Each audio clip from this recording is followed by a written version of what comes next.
ಮಗಳ ಮದುವೆಗೆ ಅಣ್ಣನಿಗೆ ಆಹ್ವಾನ ನೀಡಿದ ಮಾಜಿ ಸಚಿವ ಜನಾರ್ದನ ರೆಡ್ಡಿ.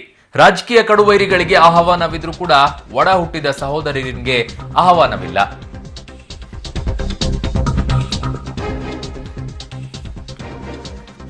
ಮದುವೆ ಆಮಂತ್ರಣ ಪತ್ರಿಕೆಯಲ್ಲಿ ಜನಾರ್ದನ ರೆಡ್ಡಿ ಸಹೋದರ ಕರುಣಾಕರ್ ರೆಡ್ಡಿನ ಹೆಸರನ್ನೇ ಅದರಲ್ಲಿ ಸೂಚಿಸಿಲ್ಲ. ಸಹೋದರ ಸೋಮಶೇಖರ್ ರೆಡ್ಡಿ ಹೆಸರನ್ನಷ್ಟೇ ಮುದ್ರಿಸಿ ಕರುಣಾಕರ್ ರೆಡ್ಡಿಗೆ ಮುಖಭಂಗವನ್ನ ಮಾಡಲಾಗಿದೆ. ಶ್ರೀರಾಮುಲು ಬಿಎಸ್ಆರ್ ಪಕ್ಷ ಕಟ್ಟಿದ ವೇಳೆಯಲ್ಲಿ ಸಾಥ್ ನೀಡದಿದ್ದ ಕರುಣಾಕರ್ ರೆಡ್ಡಿ ಅವರ ಹೆಸರನ್ನ ಈಗ ಆಮಂತ್ರಣ ಪತ್ರಿಕೆಯಲ್ಲಿ ನಮೂದಿಸಲಾಗಿಲ್ಲ. ಹುಟ್ಟುತ್ತಾ ಅಣ್ಣ ತಮ್ಮಂದಿರು ಬೆಳೀತಾ ದಾಯಾದಿಗಳು ಅನ್ನೋ ಗಾದೆ ಮಾತು ಜನಾರ್ದನ ರೆಡ್ಡಿ ವಿಷಯದಲ್ಲಿ ನಿಜವಾಗಿದೆ. ಘಟಾನುಘಟಿ ರಾಜಕೀಯ ವೈರಿಗಳಿಗೆ ಮಗಳ ಮದುವೆಗೆ ಆಹ್ವಾನವನ್ನ ನೀಡಿದಂತಹ ಮಾಜಿ ಸಚಿವ ಜನಾರ್ದನ ರೆಡ್ಡಿ ತಮ್ಮ ಹಿರಿಯ ಸಹೋದರ ಮಾಜಿ ಸಚಿವ ಕರುಣಾಕರ್ ರೆಡ್ಡಿಯನ್ನೇ ಮರೆತು ಬಿಟ್ಟಿದಂತೆ ಕಾಣ್ತಾ ಇದೆ.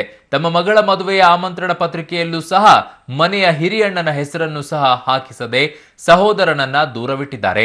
ಆಮಂತ್ರಣ ಪತ್ರಿಕೆಯಲ್ಲಿ ಮಾವ, ಅಳಿಯ, ಸಹೋದರ ಸೋಮಶೇಖರ್ ರೆಡ್ಡಿ ಮತ್ತು ಸ್ನೇಹಿತ ಶ್ರೀರಾಮುಲು ಹೆಸರು ಹಾಕಿಸಿರುವಂತಹ ಜನಾರ್ದನ ರೆಡ್ಡಿ ತಮ್ಮ ಹಿರಿಯಣ್ಣನ ಹೆಸರನ್ನ ಹಾಕಿಸದೆ ತಾವಿಬ್ಬರು ಬೇರೆ ಬೇರೆಯಾಗಿದ್ದೇವೆ ಅನ್ನೋದನ್ನ ಸಾಬೀತು ಮಾಡಿದ್ದಾರೆ.